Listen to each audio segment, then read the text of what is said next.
く、引く、開きながら引く。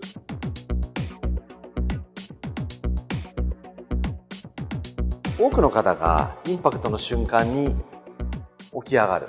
映像で見ると頭が浮き上がるので、頭の位置を押さえて起き上がらないように練習されると思いますが、無理やりやっても当たらない。そもそもやろうと思ってもどうやっても起き上がってしまう。世の中には様々な前傾角度をキープするためのレッスンあると思いますが、チャゴル的には有利なやり方で前傾角度をキープできるようになる方法、レッスンしていきます。スイングは円運動なので遠心力を使います。遠心力を発生させるためには求心力が必要となります。一番わかりやすい方法としては、こうやって振り子で振っておいて、ヘッドが最下点に来たあたりで上に持ち上げるとヘッドが走ります。これは遠心力に対して求心力、引っ張る力が発生すると遠心力がさらに強くなるという状態です。これはブランコとかでも出るものを下から上に重心を上げると揺れが大きくなる。これを利用すると自分の力でヘッドを走らせるよりも求心力を使ってヘッドを走らせる方がスピードも出るし安定もする。まずこれが意識しなければいけないポイントになります。それではこの遠心力をスイングに置き換えます。ヘッドが一番走らなければいけないのはインパクトの瞬間、ここです。ここに来た瞬間に引っ張るとヘッドは走ります。先ほどの遠心力に対して求心力が発生します。なので多くの方が当たる瞬間に引きつけてヘッドが走ってきてフェースが閉じてきます。引きつけて打つ。引きつければ引きつけるほどフェースがターンしてきてヘッドが走るので、これは間違いないということで練習をしっかりしてしまいます。腕を自分に引きつければヘッドが走る。腕を引きつけなければいけないと思えば思うほど腰もグリップに近づきます。なのでグリップが自分の体に近くなければいけないとまず思ってしまうと前傾角度はキープできなくなります。しかしヘッドを走らせなければいけないのでどう考えるか、ここに前傾角度をキープするコツが含まれています。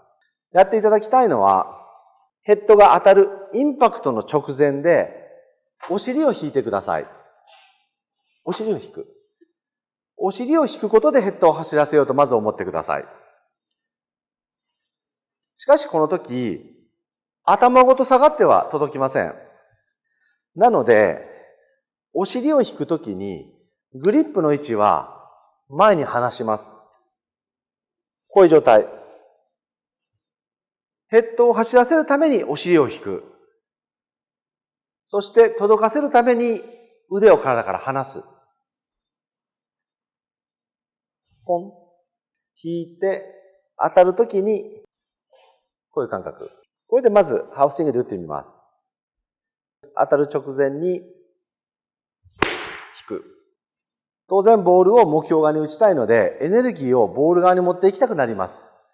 しかしヘッドは引っ張れば走るので目標側に力をかけたところでスピードは出ません。その若干の引っ張る力というのをお尻でやってしまう。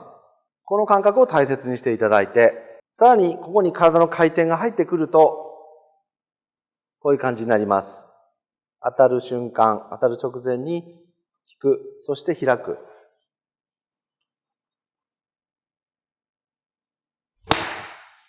動きとしてはこういう感じになります。ヘッドを走らせるためにお尻を引く。お尻を引いた代わりにグリップを遠くに出す。この時に体の開きも足す。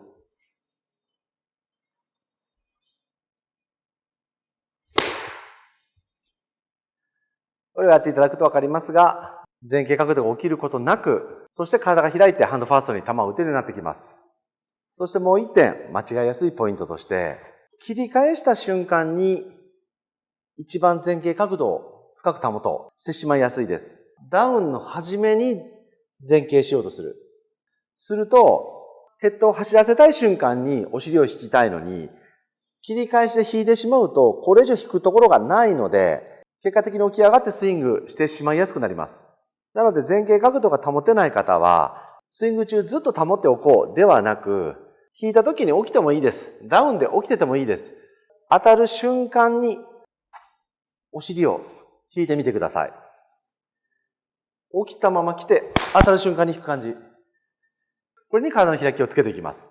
で、この練習をやって撮影していただければわかると思いますが、極端に体を開きながら、お尻を引きながら、手を前に出して打っていただいて、自分の中ではお尻をポーンと壁があったら当たるぐらい突き出した感じにしていただいても、映像で見ると多分ほとんどその場で動いてないと思います。お尻を引きながらヘッドを走らせることができると、飛距離が確実に伸びてきます。球が飛ばない方も、もしかすると当たる瞬間にお尻とグリップを近づけて、こういう引き付け方でヘッドを走らせている可能性があります。これは間違いなくフリップして当たるので、ヘッドスピードが若干上がってフェースが閉じてきても、そもそも球が飛びません。いろんなスイングのプロがいますが、当たる瞬間にお尻の位置がボールに近づいているプロはいないと思います。それは単純に飛ばないからです。なので前傾角度のキープというのは飛距離を出すためにも大切なポイント。そしてキープというから固定しようと思ってしまうので、これはキープではなく、鋭く動かす。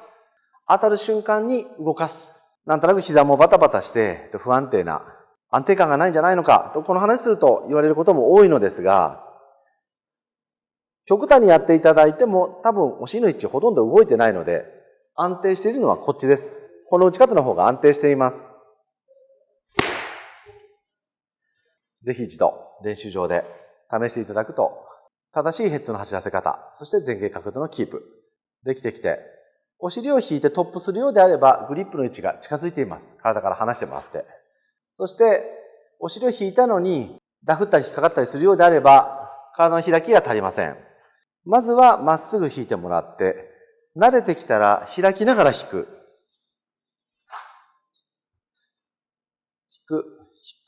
開きながら引く。